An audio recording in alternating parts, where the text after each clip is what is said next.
जय हिंद, नमस्कार। स्वागत है आपके अपने यूट्यूब चैनल स्टैंड बीपीएससी में। मैं आपका दोस्त भाई एक बार फिर से आ चुके हैं एक नए अपडेट लेकर। ठीक है, वीडियो बनाना बहुत ज़रूरी था क्योंकि आपको मालूम है कि आप जब सुप्रीम कोर्ट का ऑफिशियल वेबसाइट पे अभी जाएंगे, जो अभी आपका जो टाइम टेबल हो रहा है रात्रि का, अभी चेक करेंगे तो आपका जो टेंटेटिव डेट है वो 13 सितंबर ही दिखा रहा है। 13 सितंबर कहने का मतलब कि अभी सुनवाई का जो डेट है अपडेट नहीं हुआ है। लेकिन यूट्यूब का ज़माना है, ठीक है।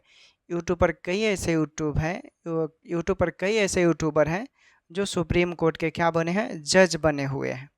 ठीक, वो जज बने हुए हैं। कोर्ट का मैटर कोर्ट जानता है, लेकिन कोर्ट का मैटर अब यूट्यूब पर पहले ही बता दिया जा रहा है कि कल कोर्ट में ये होने वाला है। जब कोर्ट का मैटर अगर यूट्यूबर जान रहे हैं तो भाई अब जिसका भी नेतृत्व कर रहे हैं, तो आप एक काम कीजिए, डिग्री दिलवा दीजिए, केस जीत दिलवा दीजिए, फाइनल करवा दीजिए, सबको ज्वाइनिंग लेटर मिल जाए, ऐसा भी करवाइए। कोर्ट का मैटर कोई उसमें जल्दी हस्तक्षेप नहीं करता। ऑनरेबल सुप्रीम कोर्ट, ठीक है ना। यूनिवर्स के बाद अगर कोई किसी का प्राण का बचाने का जो बात किया जाता है, प्राण दंड जो बोला जाता है, अगर वहाँ पर किसी का विश्वास होता है तो सुप्रीम कोर्ट होता है। वहाँ पर ही सब लोग भरोसा करते हैं। और उसकी बात को यूट्यूब पर नए नए लोग जज बन गए हैं जो यूट्यूबर हैं, ठीक है। कानून और लॉ अलग चीज़ है। कई लोग ऐसे हैं जो पहले ही उनको लॉ मालूम चल गया है कि सुप्रीम कोर्ट में क्या होने वाला है। अभी आप सुप्रीम कोर्ट के ऑफिशियल साइट पे जाएंगे तो आप चेक करेंगे तो आपको टेंटेटिव डेट वही मिलेगा, उसमें कोई चेंजिंग हुआ ही नहीं है। कुछ भी आप देखें उसमें चेक कीजिए, डेट वही दिखा रहा है, ठीक है।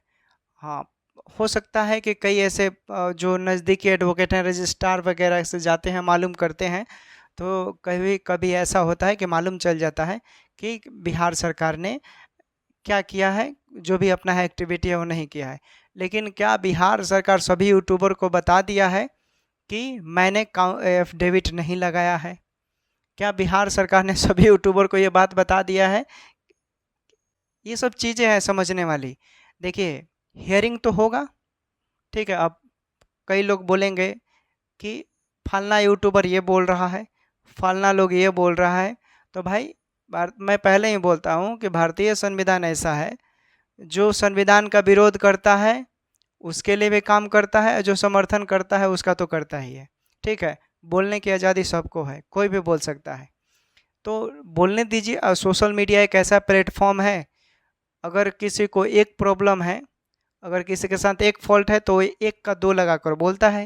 ये फैक्ट है, ये वास्तविकता है अभी का जो सिचुएशन है। लेकिन 13 सितंबर का जो डेट है, उस दिन जानते हैं क्या होगा? बिहार सरकार से, ठीक है, सुप्रीम कोर्ट ने क्या हलफनामी जवाबनामा मांगा, ठीक है।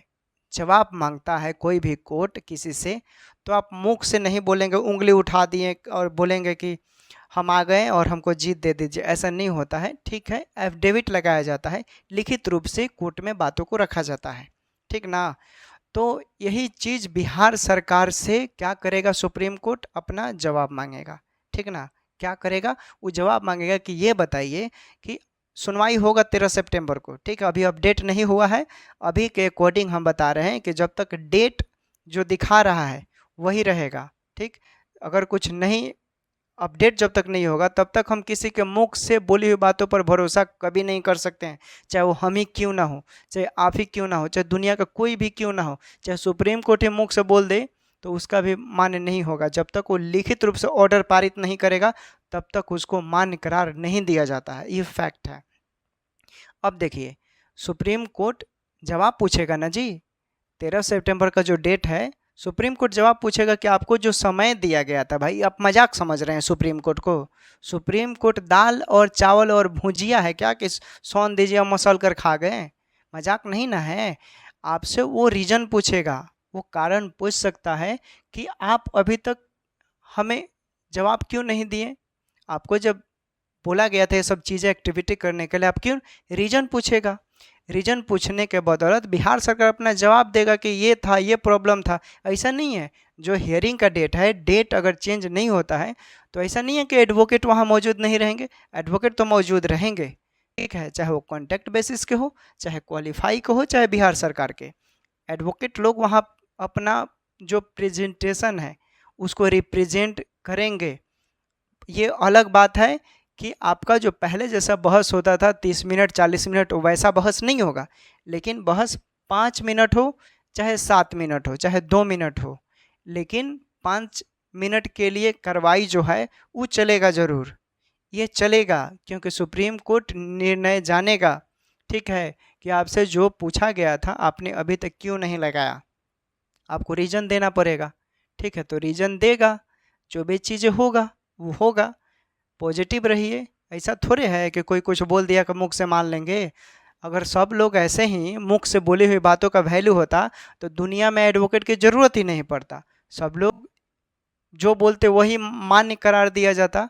भाई लोग एलएलबी क्यों करते हैं, ऐसा थोड़े है कि कोई भी बात जाकर जज से बहस कर लेगा, या जज से जाकर बोल देगा कि हमको हमारे साथ ऐसा कीजिए, चाहे ये हमारी बातें रखिए। भाई जज के पास पहुंचने के लिए एक माध्यम बनाया गया है, और वो माध्यम कौन है, एडवोकेट है। एडवोकेट बोलेगा ना, एडवोकेट एडवोकेट कौन होते हैं, जो एलएलबी एलएलएम करते हैं, जिनको कानून के बारे में मालूम होता है, ठीक है ना, कि कानून क्या है, लॉ क्या होता है, और हमें क्या क्या बातें बोलना चाहिए। अगर यूट्यूब का ही बात बोलें तो यूट्यूब पर तो कई लोगों को अभी ये भी मालूम नहीं है कि यूट्यूब पर कौन सी बातें रखी जाती हैं और कौन सी बातें नहीं बोला जाता, ये नहीं मालूम होगा। तो नए नए जो यूट्यूब पर जज बने हैं उनसे भी आपको बचने की ज़रूरत है, क्योंकि वो आपका माइंड क्या करेंगे, निगेटिविटी के तहत इतना भर देंगे भूसा कि आप उसी में डूबते रहेंगे और मर मिट जाएंगे। मर मिटने का मतलब कि पूरा डूब जाएंगे, डिप्रेशन में हो जाएंगे। बाकी जो आपके काम है, स्टडी है, जो आने वाली बहाली है, उस पर आप काम नहीं कर पाएंगे, फोकस नहीं कर पाएंगे। तो ये सब चीज़ें हैं, बचिए इन सब चीज़ों को। और मैं बार बार बोलता हूँ, टारगेटेड रहिए, कोई भी काम करना है भाई। अभी आपको मालूम है कि बहाली का जो डेट है वो जल्द ही नोटिस के माध्यम से नोटिफिकेशन निकाला जाएगा, बीटीएससी के साइट पर ही निकाला जाएगा, बीटीएससी वो सब कंडक्ट कराएगा, ठीक है, चाहे एएनएम हो जीएनएम, वो सब बीटीएससी, स्वास्थ्य विभाग का एग्ज़ाम बीटीएससी लेता है। और ये अलग बात है कि ये जो बहाली होगा ये आपके क्या होंगे, कॉन्टैक्ट बेसिस के माध्यम से होंगे, ठीक है, कॉन्टैक्ट बेसिस के। और एक और चीज़ बात, कई लोग पूछना चाह रहे थे कि बिहार सरकार के एडवोकेट कौन है। देखिए, बिहार सरकार के एडवोकेट सीनियर हैं, ठीक है, सीनियर एडवोकेट हैं, और उनका ए से नाम स्टार्ट होता है, इतना हिंट दे दिए हैं। ए से उनका स्टार्टिंग नाम है और उनका टाइटल एम है, ठीक है, ए से नाम उनका स्टार्ट होता है और टाइटल एम है। अब इतना समझ लीजिए कि बहुत बड़े एडवोकेट हैं, और वो पहले शायद जज भी रह चुके हैं, ठीक ना। और बिहार सरकार का ही वो केस ज़्यादातर सुप्रीम कोर्ट में लड़ते हैं, और ऑनरेबल हैं, रेस्पेक्टेबल हैं, और नॉलेज अच्छा खासा है, ठीक है ना। टॉपेस्ट है लोग, अच्छे अच्छे यूनिवर्सिटी से उन लोगों ने अपना डिग्रियाँ भी हासिल किया है लोग, और पहचान सकते हैं आप।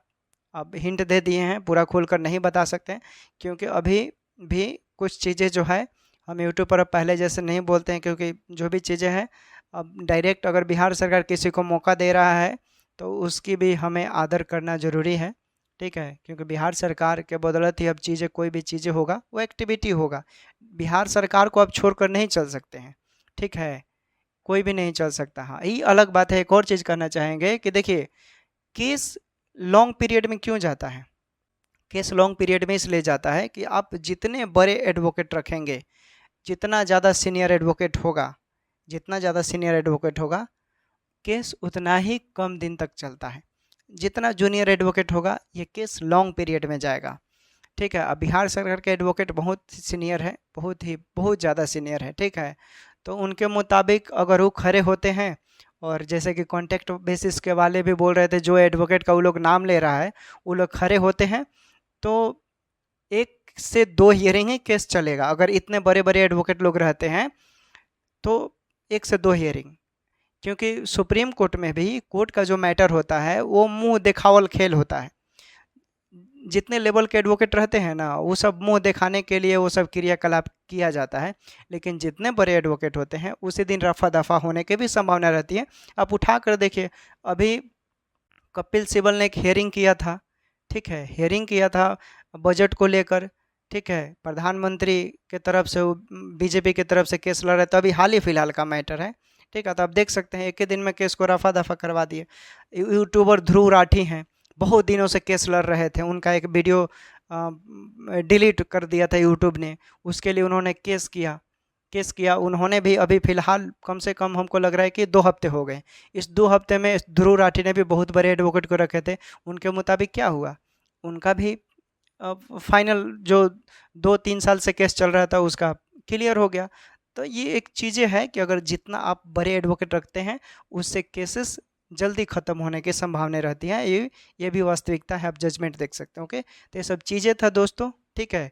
और फिर जैसा होगा नेगेटिविटी फैलेगा, फिर हम समय निकाल कर एक वीडियो आप लोगों के लिए बना देंगे। Okay, take care, bye bye, ख्याल रखें और पढ़ाई करते रहिए, ठीक है। अगले महीने सॉरी, इसी महीने में आपके बहाली आने वाले हैं, तो पढ़ाई करते रहिए, पढ़ते रहिए 2 से 3 घंटा। अगर पढ़ने का मन भी नहीं करता है तो 2 से 3 घंटा ज़रूर आप पढ़ाई कीजिए, ताकि आप करेंटिविटी में रहेंगे, ठीक है, करेंट पोर्शन में रहेंगे। छोड़ देने पर आपको बिल्कुल भी पढ़ने का मन नहीं करेगा।